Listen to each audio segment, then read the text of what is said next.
Club de Prensa con Juan Carlos Iragorri. Bienvenidos a Club de Prensa en NTN 24. Hoy transmitimos desde Madrid, delante del Palacio Real, en la Plaza de Oriente, y también desde Washington, a 3 cuadras de la Casa Blanca. No olviden que después de este programa ustedes lo pueden encontrar completo, pueden encontrar apartes en nuestra página de Facebook, también por nuestra cuenta de Twitter, y el audio, el podcast en SoundCloud.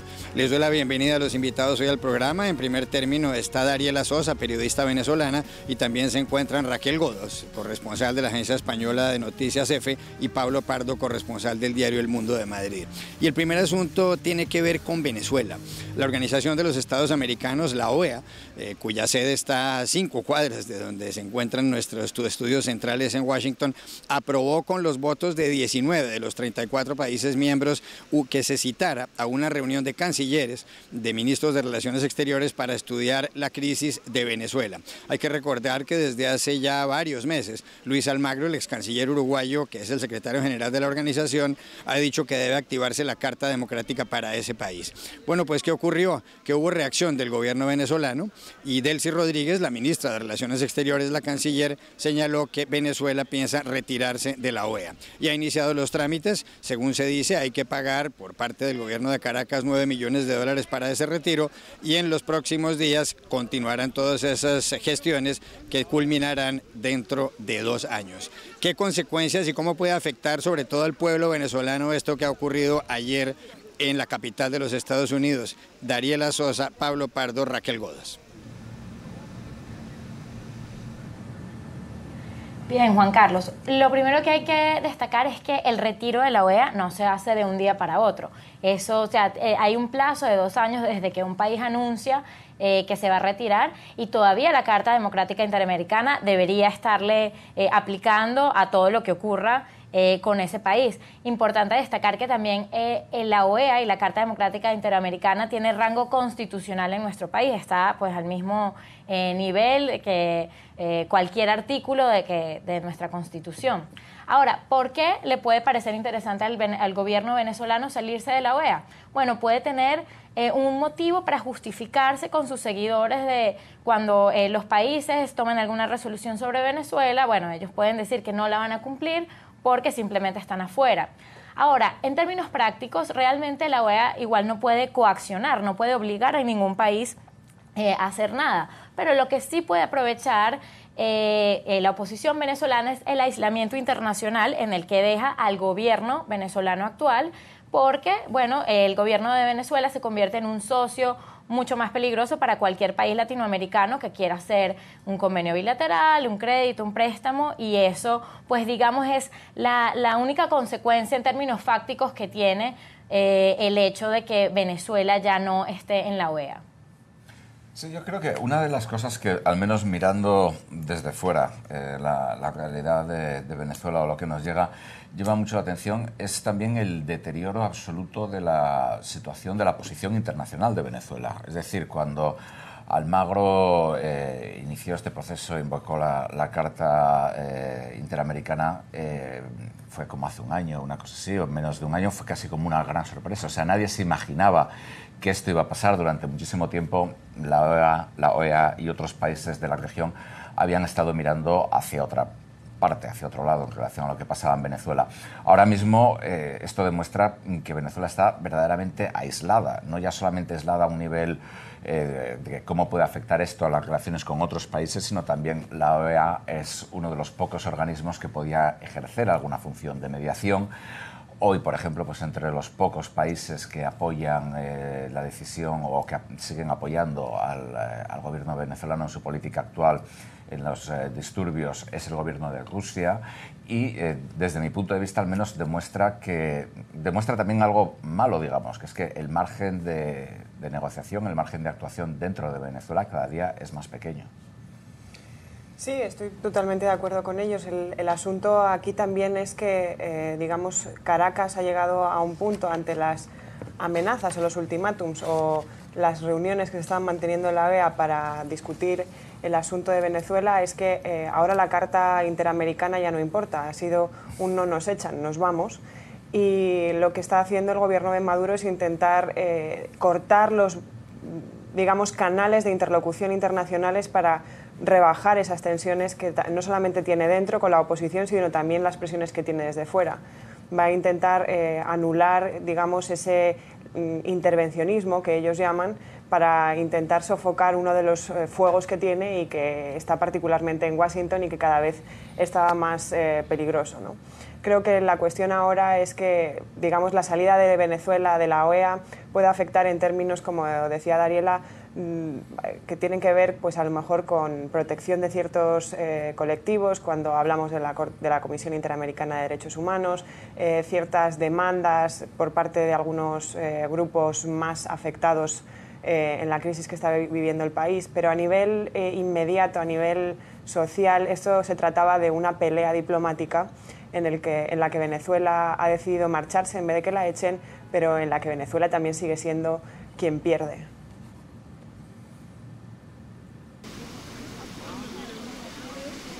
Ahí está pues lo que tiene que ver con Venezuela. Nunca antes un país había decidido retirarse de la Organización de los Estados Americanos, de la OEA, y Delcy Rodríguez, la ministra de Exteriores venezolana, ha comparado la votación que se produjo ayer en el seno de la organización en Washington con la expulsión de Cuba en 1962, con la suspensión de Cuba en 1962.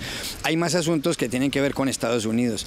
El presidente Donald Trump anunció en las últimas horas, y la Casa Blanca sí lo hizo, un proyecto de reforma tributaria. La va a presentar el Ejecutivo, el Poder Ejecutivo, en el Capitolio, ante el Senado y la Cámara de Representantes en Washington. ¿En qué consiste esencialmente este plan? Y no se conocen tantos detalles. Se van a rebajar los impuestos a las sociedades, a las corporaciones, como se dice en inglés, del 35% al 15%, una reforma sustancial. Y también se va a eliminar el impuesto a las sucesiones, el impuesto a las herencias. Estados Unidos era el cuarto país en la lista de las naciones que tienen ese impuesto, o que tenían ese impuesto más alto.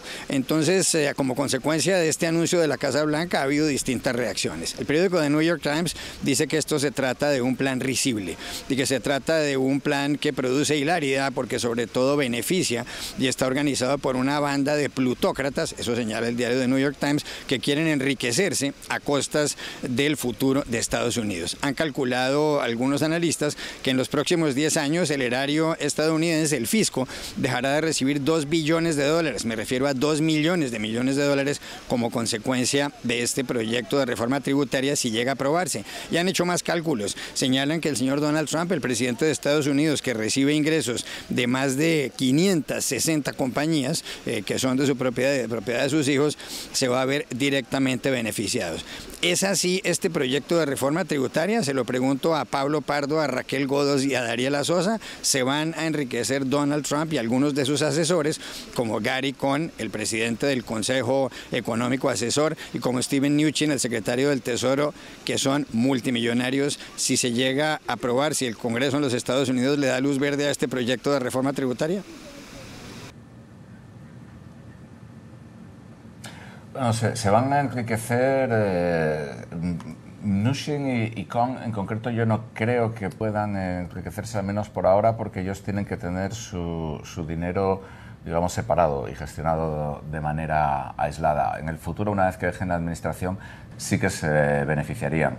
En el caso de Trump sí, porque él sigue teniendo y sigue gestionando su dinero. Digamos que el presidente de Estados Unidos ha propuesto bajarse los impuestos a sí mismo, en parte por las propiedades del Estado que él también gestiona, como su hotel en Washington.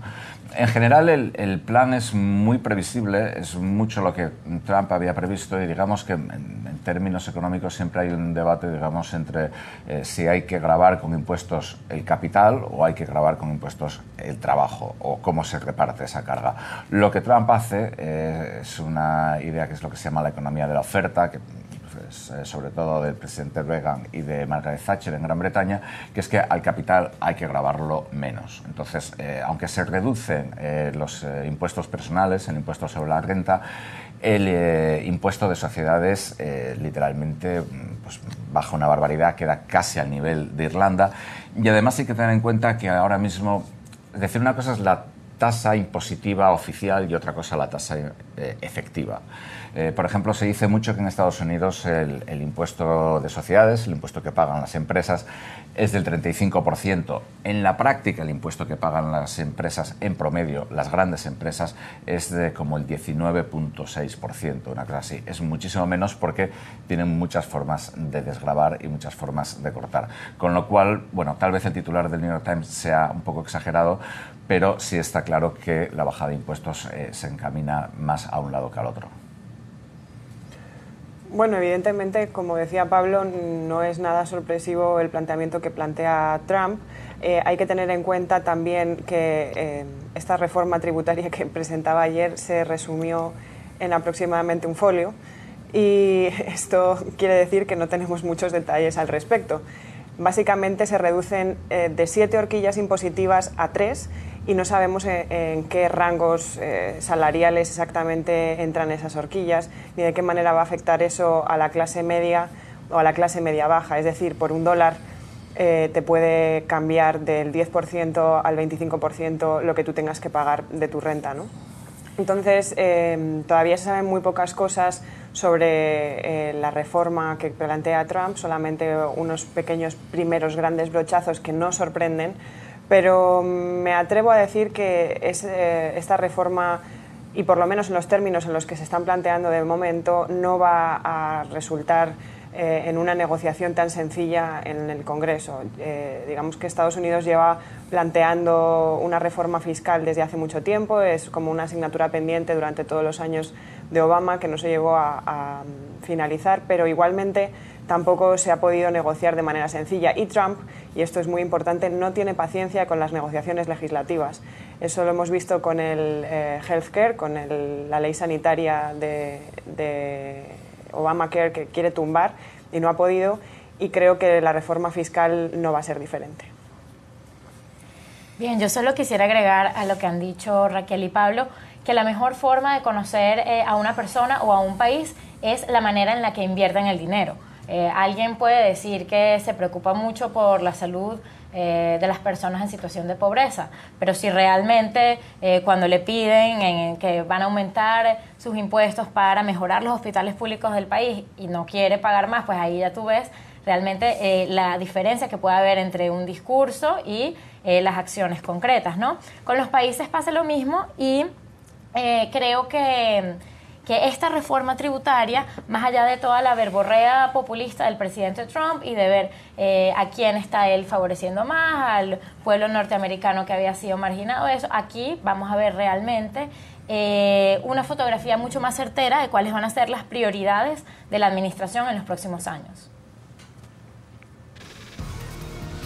Ahí está pues lo que se refiere a este proyecto de reforma tributaria de Trump, un hombre que por lo demás anunció ayer que no piensa en romper el Tratado de Libre Comercio de América del Norte, el NAFTA, en donde están también involucrados Canadá y México, sino que piensa renegociarlo y además ha hablado en las últimas horas con el primer ministro canadiense Justin Trudeau y con el presidente mexicano Enrique Peña Nieto en ese sentido. También ha señalado Estados Unidos por otra parte que piensa activar lo más pronto posible una defensa nuclear de misiles en Corea del Sur para protegerse de eventuales ataques de Corea del Norte. Ya regresamos a Club de Prensa. Volvemos a Club de Prensa en NTN 24 desde Madrid y desde Washington. En Francia, país vecino de España, tendrá lugar la segunda vuelta a las elecciones presidenciales y la vuelta definitiva el próximo 7 de mayo. La primera, que se llevó a cabo el pasado 23 de abril, dio como los dos finalistas y quienes van a competir por la presidencia francesa a Emmanuel Macron, un candidato de centroizquierda independiente, quien obtuvo el 24% de los votos en esa primera vuelta, y Marine Le Pen, la líder del Frente Nacional, la candidata del Frente Nacional, un partido xenófobo que quiere sacar a Francia de la Unión Europea y del euro. Ella logró el 21,3% de los sufragios. Según todas las encuestas, el señor Macron vencerá a Marine Le Pen el 7 de mayo. La mayor parte de ellas, como la de Ipsos, le da a él un 62% y a ella un 38%. Ayer, en una fábrica de Whirlpool, la multinacional estadounidense basada en Michigan, en la sede en Amiens, cerca a París, se vieron en el mismo lugar la señora Marine Le Pen y Emmanuel Macron. Mientras Macron hablaba en la Cámara de Comercio con representantes del sindicato, porque Whirlpool quiere cerrar la fábrica, la señora Marine Le Pen estuvo con los sindicalistas en la calle. Muchos dicen que ella le ha dado un golpe de efecto y que le ganó la partida ayer al señor Macron. Algunos artículos como los que aparecen en la BBC señalan que la señora Marine Le Pen está tratando de que los franceses el próximo 7 de mayo se queden en casa ese domingo para que haya una abstención más alta, porque la podría favorecer. Al día siguiente es día festivo en ese país, en territorio francés. ¿Logrará la señora Marine Le Pen convencer que la gente se quede en casa el 7 de mayo y ganar las elecciones presidenciales francesas? Se lo pregunto a Pablo Pardo, a Raquel Godos y a Dariela Sosa. Bueno, yo creo que es muy difícil saberlo porque en los últimos años, después de las elecciones en Israel, cuando Netanyahu ganó, por supuesto, Brexit, Trump, la victoria de David Cameron en Gran Bretaña, las encuestas tienen la misma fiabilidad a veces que las cartas del tarot, entonces no sabemos. Sí que es cierto una cosa, Macron es un candidato muy frío, muy congelado, muy robótico. Es como Hillary Clinton, y Marine Le Pen es más como Donald Trump. Entonces, con unos estilos tan diferentes es muy difícil saber quién va a ganar. Evidentemente, Macron tiene una ventaja abrumadora en las encuestas, pero Marine Le Pen tiene un núcleo, igual que Trump, tiene un núcleo de votantes fortísimo, con lo cual la clave es que Macron sea capaz de conseguir una coalición heterogénea y si no espabila y si no lo hace mejor, no lo va a lograr.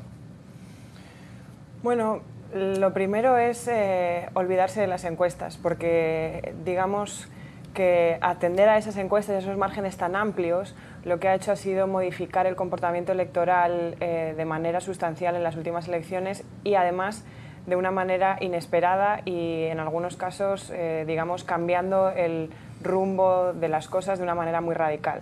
Nadie daba por ganador a Donald Trump, como decía Pablo, y Hillary Clinton perdió.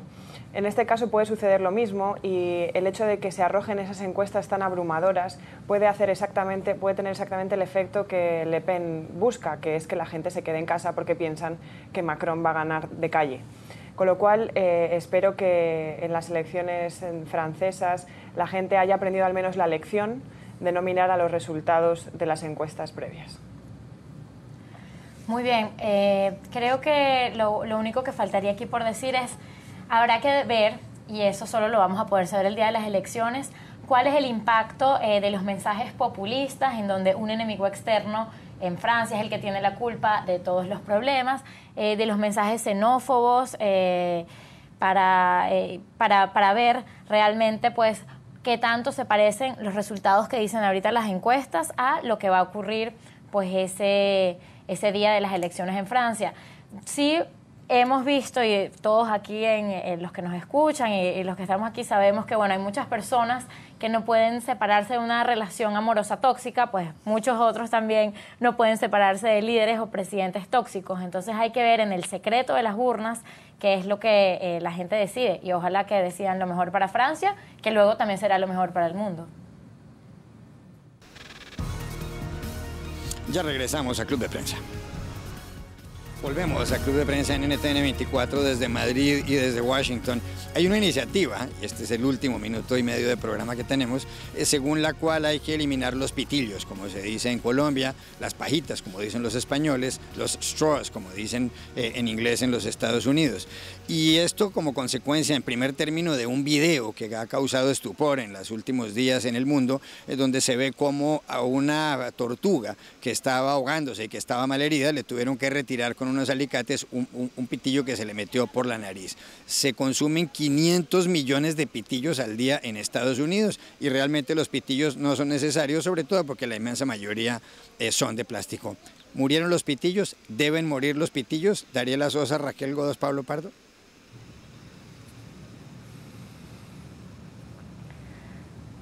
Yo creo que sí deben morir los pitillos, aunque nos costará acostumbrarnos. Y el artículo es una invitación a pensar en cuántos objetos inútiles utilizamos a diario. Deben morir sin duda, y además porque suponen el 4% del plástico mundial en desechos de basura y tardan miles de años en consumirse, así que definitivamente deben acabar con ellos, y además con el uso de azúcares que está relacionado con ello. Deben morir o sustituirse con pitillos hechos con material biodegradable. En el año 2050 va a haber más plástico que peces en el océano, con lo cual yo creo que es una medida muy necesaria. Se nos acabó el tiempo. Gracias a los tres por haber estado aquí y a ustedes los espero mañana nuevamente en Club de Prensa.